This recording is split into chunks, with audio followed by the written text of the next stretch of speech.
All right, guys, so today I want to talk about how people are holding themselves back on deadlift. One of the key things, one of the biggest things I see in lifters that is holding them back on deadlift is this thought that all rounding on deadlift is bad. There's degrees of rounding. It's not all bad. In fact, I would say the majority of people are going to deadlift better, be stronger, and have a more efficient position with some degree of rounding.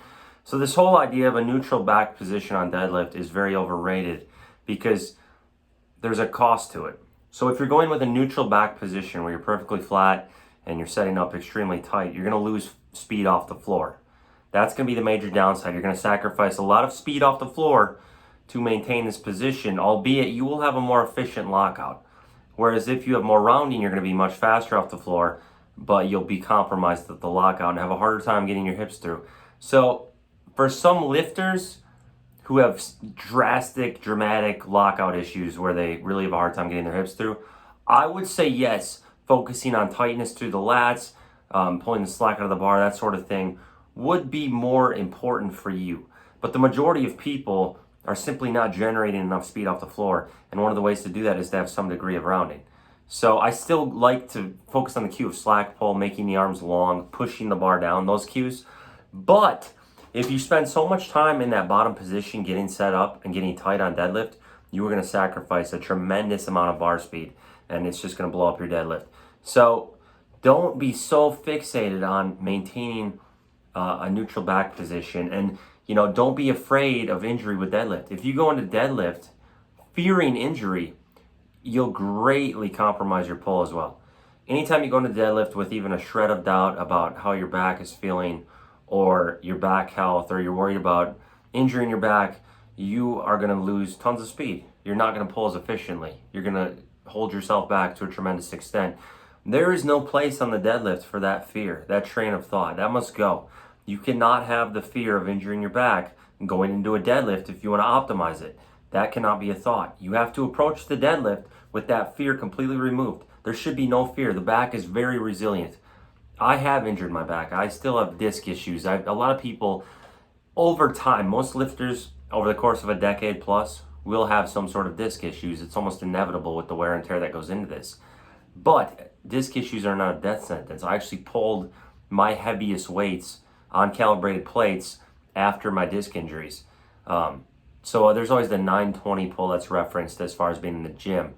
And that was right before the disc issues. But on calibrated plates, actually, when I was at my strongest on deadlift was years after the injury. So this whole idea, too, of herniated discs, bulging discs being a death sentence and something that should be avoided at all costs is not entirely true. Now, it's not the end of the world. The back is extremely resilient. The body is extremely resilient in general. With proper programming, you can avoid flare-ups and you can continue in a sustainable manner as far as getting stronger. So there are periods of time where after an injury like that, you might need some downtime for a short period of time.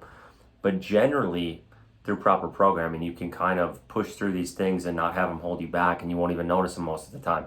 But the real take-home here is, do not go into deadlifts fearing them. Do not go in hesitant. If you are hesitant before a deadlift with that fear in the back of your brain, your floor speed is going to be terrible. It's going to throw the whole thing off. And another thing I see is just people spend so much time in that bottom position getting set up. Once you grip the bar, you've got 3 seconds. I'm giving you 3 seconds before you better start pulling it. And this 3-second rule is something you should follow. If you take longer than 3 seconds, you're wasting a tremendous amount of energy in the bottom position.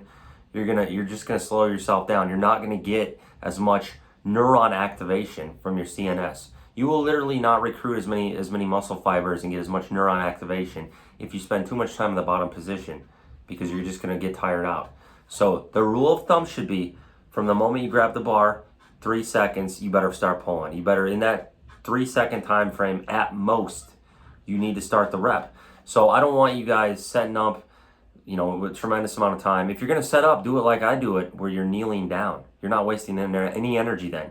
So if you always notice in my deadlift videos, I kneel down, set my grip, whether it's my straps or hook grip, and then I explode up. Like once my hands are set, and I haven't wasted any energy, haven't exerted myself at all in that bottom position, I explode up. I pop up real quick, and I go. Like, it's not a delayed reaction. As soon as I pop up, I go. Just like that. I don't fidget around and try to get my back set perfectly tight and make sure I'm perfectly neutral back position. There's some degree of rounding and I fire. And that's a big thing you guys need to do. Speed up the process, speed up the pace.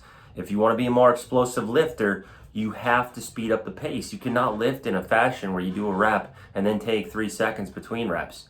So I'm giving you the rule of thumb, 3 seconds before the first rep. After that, bang them out. Obviously, let them settle at the bottom, get the full dead stop in. But after that, go. Don't waste time. Don't spend this fidgeting thing where you're readjusting your straps in between reps and where you're readjusting your grip. Like, no, you gotta go. It's boom, boom, boom, boom, boom. Just go. Don't waste time. So those are kind of the major principles of things I see wrong on deadlift that are holding you back, making you slower. You're worried about your back health. Number one, you're spending too much time in the bottom position, setting up. You're spending too much time between reps, and you're not allowing some degree of rounding. So rounding can be an okay thing. Don't fixate on this stuff. Like, the body is so resilient, and if you want to be explosive, you don't set up long. Notice the best deadlifters are very explosive. They don't take this elaborate setup where they're grabbing the bar and then like fidgeting around with their hips and trying to get all, it's not like that. You grab the bar, you go. Watch all the best lifters. You're going to notice the one thing in common. They grab the bar and go. I can't even think of someone who's like fidgeting around or like setting up for a long period of time. I want to say one of the guys who took a little longer would be Eric Lillybridge, but he's really one of the exceptions to the rules because he would do that thing where he would cock his hips up and down and then fire up. But for the most part, you got to fire. You got to go right away. And this is the whole grip and rip mentality. There is truth to the grip and rip mentality. There is truth to that. Because the whole idea of grip and rip is mentally get yourself ready, get aggressive, put the fear and doubt to the side, grab the bar and fire. So there should be this, and Kaylor Willem even said this. A lot of guys were like, Kaylor Willem does the grip and rip mentality, and Kaylor said, wait a second. I get very tight before my deadlift. I just don't waste a lot of time getting into that position. So Kaylor is still pulling the slack out and getting tight through his lats and getting in an optimal setup. He's just not taking a long time. So it looks like almost grip and rip, but there's still a very dialed in, honed in approach to getting tight. If you're spending too much time getting tight, your deadlift's gonna suffer big time. So those would be the major takeaways. Kaylor Willem is a great example of that. It's one of the things I try to replicate. And a lot of the explosive deadlifters, you will see that with them. And it's just one of those things, so let me know.